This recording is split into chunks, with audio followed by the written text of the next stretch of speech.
주신 하나님 말씀은 마태복음 5장 13절에서 16절 말씀입니다. 마태복음 5장 13절에서 16절 말씀입니다. 우리 다 같이 합독하겠습니다. 너희는 세상의 소금이니 소금이 만일 그 맛을 잃으면 무엇으로 짜게 하리요? 후에는 아무 쓸데없어 다만 밖에 버려져 사람에게 밟힐 뿐이니라. 너희는 세상의 빛이라.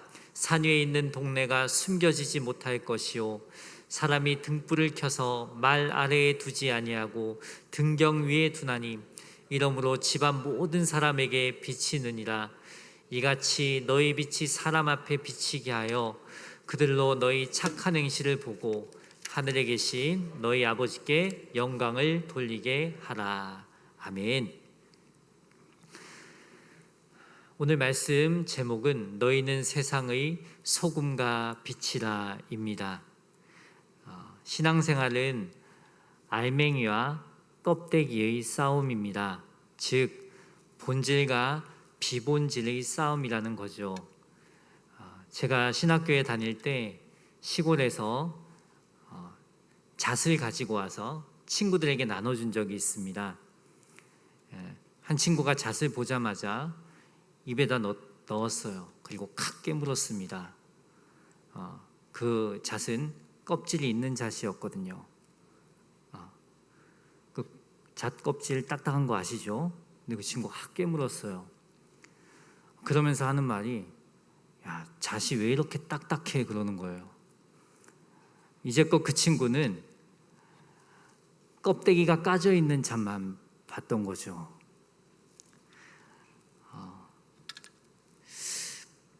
그래서 껍데기를 까지 않고 그냥 입에 넣었던 것입니다. 우리가 신앙생활하는 것도 마찬가지입니다. 껍데기가 본질인 줄 알고 겉으로 보여지는 것에 치중하는 경향이 있습니다. 종교 생활에 익숙해져서 보여지는 것에만 신경을 씁니다. 그래서 교회에서는 크리스천 같은데 밖으로 나가면 세상과 별반 다를 바가 없습니다. 왜냐하면 내 안에 계신 진정한 본질을 놓치고 살기 때문입니다. 우리 안에 진정한 본질 대신 예수님을 바라보고 살아야 하는데 껍데기만 포장하고 있는 것입니다. 그러다 보니 하나님 보시기에보다는 사람 보기에 어떠한가 여기에 얽매여 있습니다. 그러니 삶 속에서 하나님을 의식하지 않는 거예요. 내 안에 계신 예수님을 바라보지 않는 거예요. 이 시간 우리의 신앙을 한번 점검해 보시기 바랍니다. 오늘 말씀은 본질, 정체성에 대해 생각하게 하는 말씀입니다. 예수님께서는 성도된 우리에게 너희는 세상의 소금이다, 세상의 빛이다 라고 말씀하셨어요. 13절 14절 말씀 다시 한번 읽어보겠습니다. 너희는 세상의 소금이니 소금이 만일 그 맛을 잃으면 무엇으로 짜게 하리요? 후에는 아무 쓸데없어 다만 밖에 버려져 사람에게 밟힐 뿐이니라. 너희는 세상의 빛이라. 산 위에 있는 동네가 숨겨지지 못할 것이요. 우리는 소금과 빛의 기능을 잘 알고 있습니다. 소금하면 크게 두 가지 기능을 생각해 볼 수 있습니다. 짠맛을 내는 기능. 그래서 음식에는 소금이 꼭 필요합니다. 소금이 적당히 들어갈 때 음식의 맛을 더할 수 있기 때문입니다. 또 소금은 짠맛을 이용해서 부패의 기능까지 방지할 수 있습니다. 특징이 있다면 소금이 자신의 기능을 다하려면 녹아 없어져야 합니다. 그래야 맛을 낼 수 있어요. 부패를 방지할 수 있어요. 참된 소금으로 이 땅에 오신 분이 누구십니까? 예수님입니다.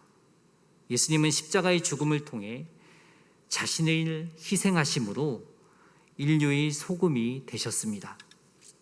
그리스도로 인하여 세상은 구원과 회복의 소망을 갖게 되었습니다. 이런 면에서 소금은 자기 희생과 나보다 다른 이들을 생각하게 하는 이타적인 성격을 가지고 있습니다. 신앙적으로 보면 나를 드러내지 않고 예수님을 드러내는 삶이 소금의 삶입니다. 그 다음 빛의 기능은 무엇입니까? 어둠을 밝혀주는 기능이 있습니다. 작은 불빛만 있어도 주변의 어둠이 물러갑니다. 지금 이 예배당도 형광등이 있기 때문에 환하게 우리가 예배를 드릴 수 있는 것입니다. 이 세상에 빛이 없다면 어떨까요? 상상조차 하기 싫을 것입니다. 캄캄한 어둠 속에서 무엇을 할 수 있겠습니까? 빛이 있어야 길을 걸어갈 수 있어요. 정상적인 일상생활을 할 수 있어요. 이런 빛의 기능을 생각할 때 빛 앞에 감춰질 것이 있을까요? 없습니다. 다 드러납니다. 우리가 지난주에 말씀을 나눴듯이 예수님은 세상에 빛으로 오셨습니다. 우리는 어두운 세상에 빛으로 오신 예수님을 믿고 삽니다. 그렇다면 빛의 자녀답게 살아가야 합니다. 에베소서 5장 8절 9절 말씀 우리 함께 읽어보겠습니다. 너희가 전에는 어둠이더니 이제는 주 안에서 빛이라. 빛의 자녀들처럼 행하라. 빛의 열매는 모든 착함과 의로움과 진실함에 있느니라. 빛의 자녀가 맺는 삶의 열매가 착함, 의로움, 진실함이라고 합니다. 우리에게 정말 세상 사람들이 봤을 때에도 착한 모습이 있습니까? 온유함이 있습니까? 또 의롭게 살려는 그런 마음이 있습니까? 또 진실함이 있습니까? 한번 정말 우리가 빛의 자녀답게 살고 있는지 생각해 볼 필요가 있습니다. 그리고 빛이 어둠을 밝히듯 저와 여러분은 세상 속에서 복음의 빛을 밝혀야 합니다. 입술로 삶으로 예수님을 드러내고 전하는 삶을 살아야 한다는 것입니다. 말씀을 준비하면서 왜 예수님께서 너희는 세상의 소금이다, 너희는 세상의 빛이다 라고 하셨을까? 한참을 생각해 봤습니다. 차라리 너희는 세상의 소금이 되라, 빛이 되라 하셨다면 소금이 되기 위해 노력해야지, 빛이 되기 위해 노력해야지, 이렇게 생각하면 얼마나 편할까? 그냥 노력만 하면 되는 거잖아요. 그런데 이 말씀은 그런 차원이 아닙니다. 예수님께서는 한치 망설임 없이 너희는 소금이다, 너희는 빛이다 선언하고 계십니다. 거기에 조건을 달지 않으셨어요. 이렇게 해야 너희는 소금이야, 이렇게 해야 빛이야, 그것이 아니었습니다. 솔직히 저를 봤을 때에는 소금과 빛이라고 할 수 없어요. 소금과 빛된 삶을 온전히 살고 있지 않기 때문입니다. 말씀을 준비하는 가운데 주님께서 주신 생각이 있었어요. 예수님께서 하신 말씀 가운데 한 말씀도 우리가 그냥 지나칠 수 없고 진리로 받아들여야 된다는 것이죠. 그렇게 생각했을 때 예수님이 하신 말씀이라면 그대로 믿고 받아들여야 하는 말씀이라는 거예요. 예수님께서는 말씀으로 세상을 창조하셨어요. 빛이 있으라. 빛이 있었다고 했어요. 하늘의 해와 달과 별들, 모든 동식물, 창조주의 말씀대로 다 하나하나 예외 없이 창조되었습니다. 예수님께서 저와 여러분에게 소금이다, 빛이다 말씀하신 것은 그냥 가벼운 말이 아닙니다. 우리 정체성을 확립하는 말씀입니다. 그 예수님께서 하신 말씀이니 그대로 받아들이면 됩니다. 나의 존재를 소금이다, 빛이다 선언한 만큼 거기에 내가 더 이상 토를 달거나 예수님 저는 아니에요 할 필요가 없다는 것입니다. 하나님께서 우리를 자녀 삼아 주실 때에도 자격 조건이 되어서 자녀 삼아 주신 것이 아닙니다. 하나님을 인격적으로 만난 날, 예수님의 십자가 사랑 앞에 엎드려 눈물 흘리며 죄를 회개할 때 너는 나의 사랑하는 자녀야, 내가 너를 기뻐한단다 말씀하셨어요. 어찌 주님께서 저에게만 말씀하셨겠습니까? 여러분에게도 동일하게 너는 나의 사랑하는 자녀야. 내가 너를 기뻐한단다. 너를 죽기까지 사랑한단다. 이렇게 말씀하시면서 우리를 주님 품 안에 안아주셨어요. 우리는 늘 그 품 안에 거하고 있는 줄 믿습니다. 전적인 하나님의 은혜로 십자가 사랑으로 우리의 죄를 사해 주시고 하나님 자녀 삼아 주신 것입니다. 생각하면 할수록 우리는 과분한 사랑을 받고 있는 거예요. 그래서 신앙생활은 어찌 보면 참으로 단순합니다. 믿으면 되는 것입니다. 나는 하나님의 사랑받는 자녀라는 사실을 믿으면 됩니다.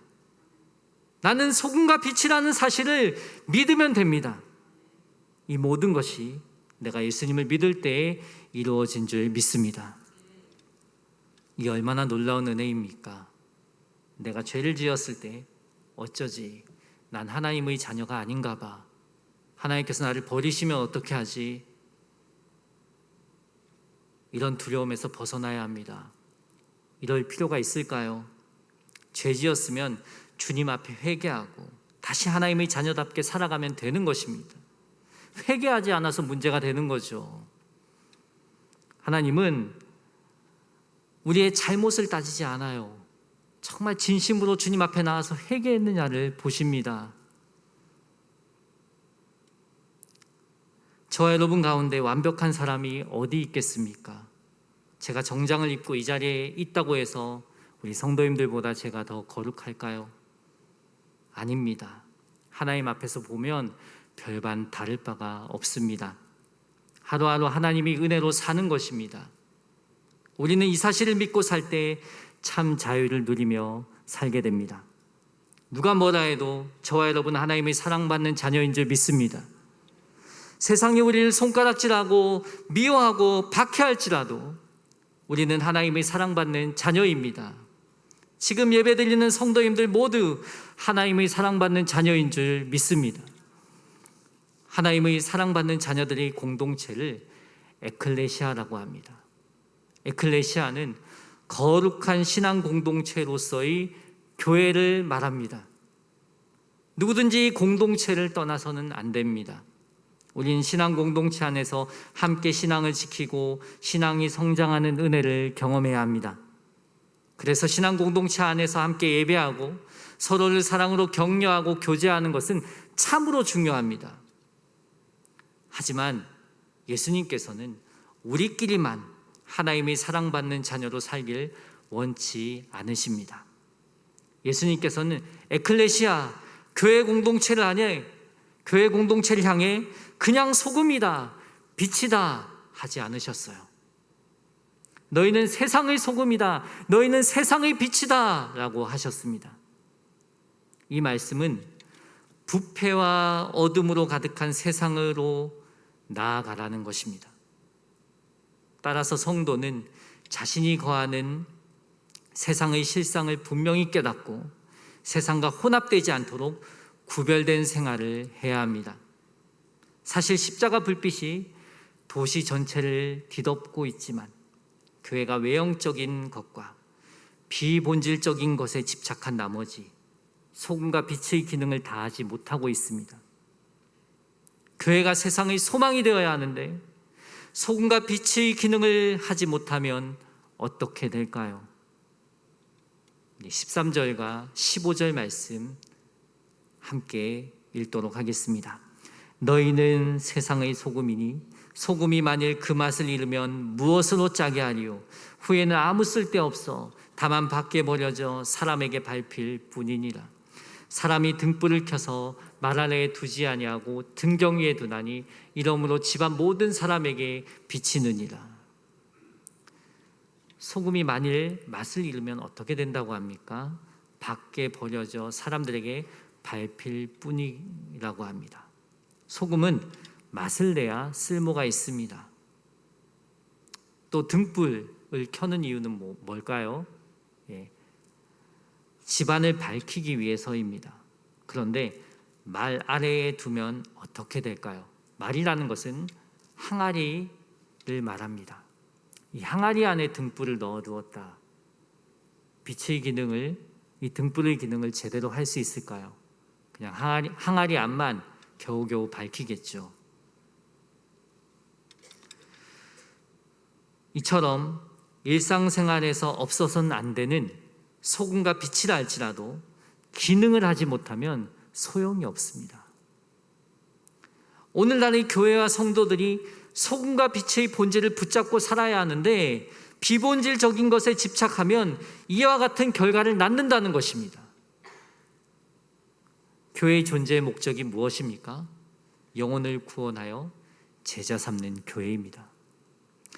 교회의 존재 목적을 놓치지 않으려면 소금과 빛의 본질을 회복해야 합니다.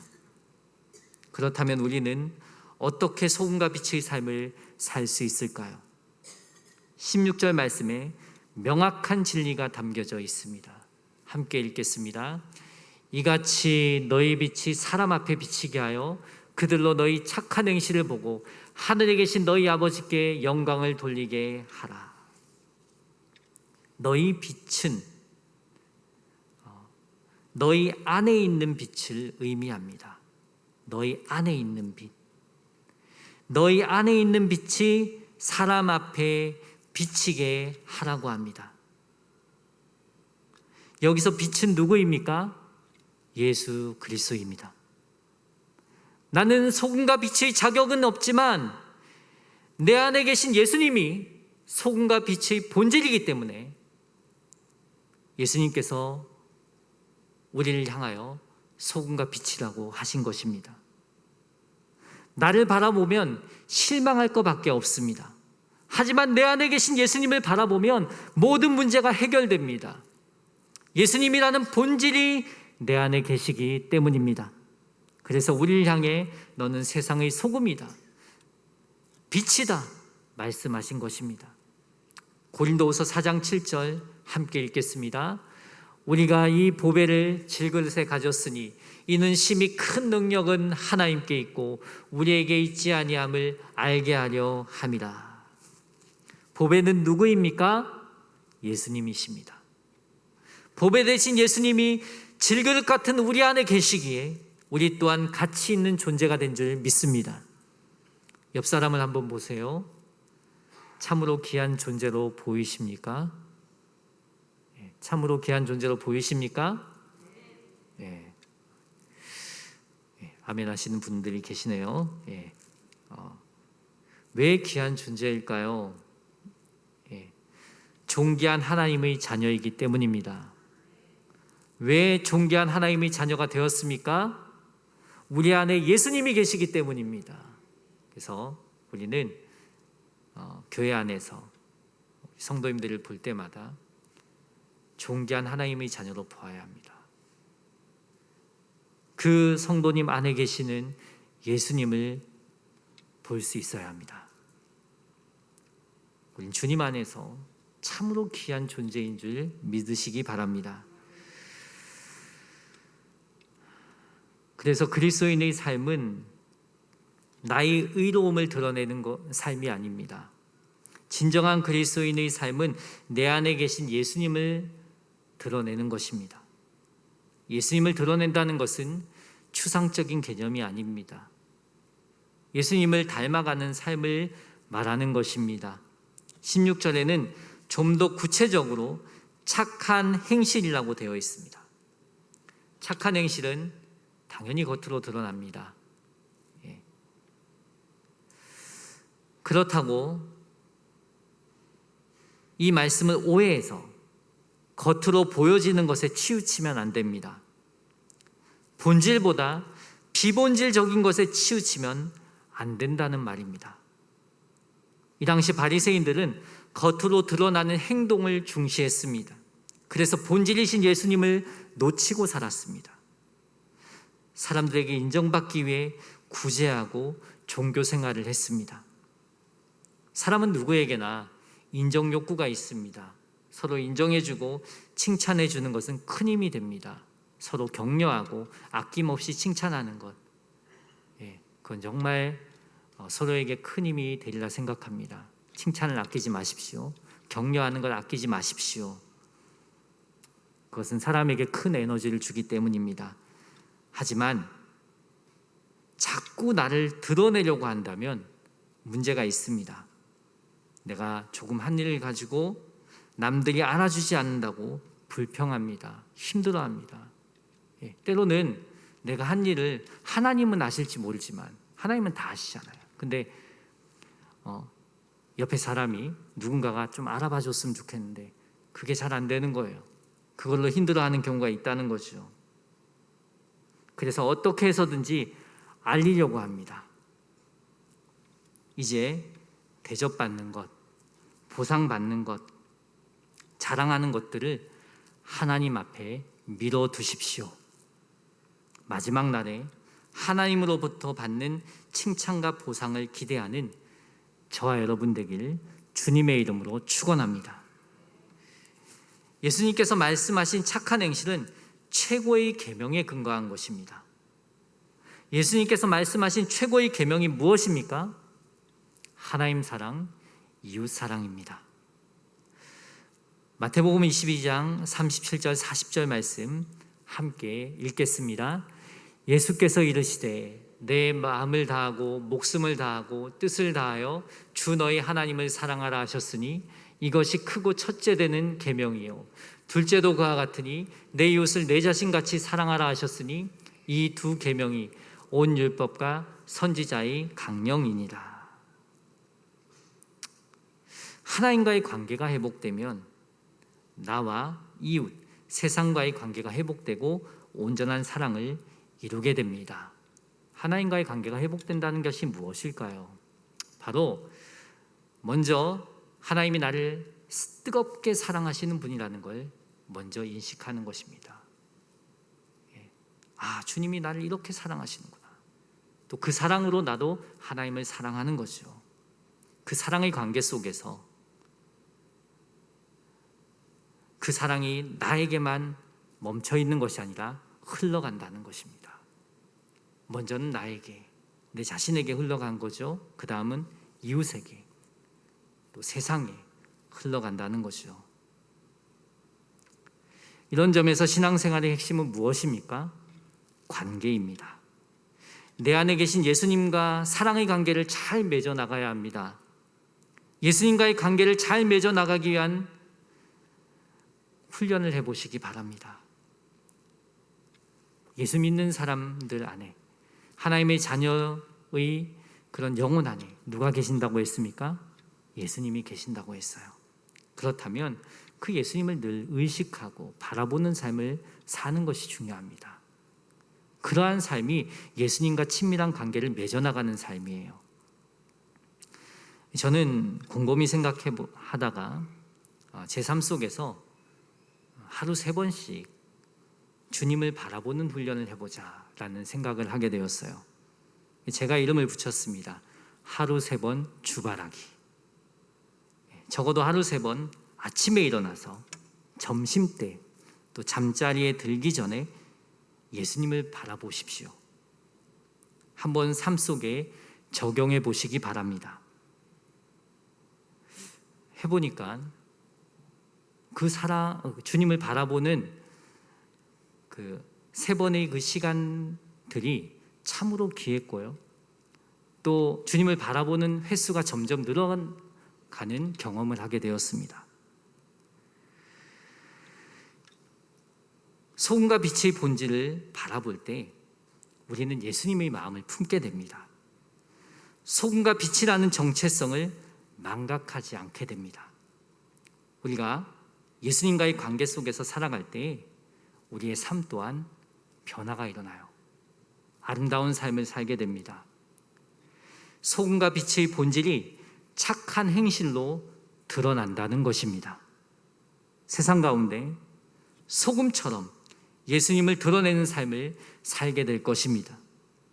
세상 가운데 복음의 빛을 입술과 삶으로 전하며 살게 될 것입니다. 지금 당장은 아니더라도 세상 사람들이 우리 착한 행실을 보고 하늘에 계신 너희 아버지께 영광을 돌리는 날이 오지 않을까요?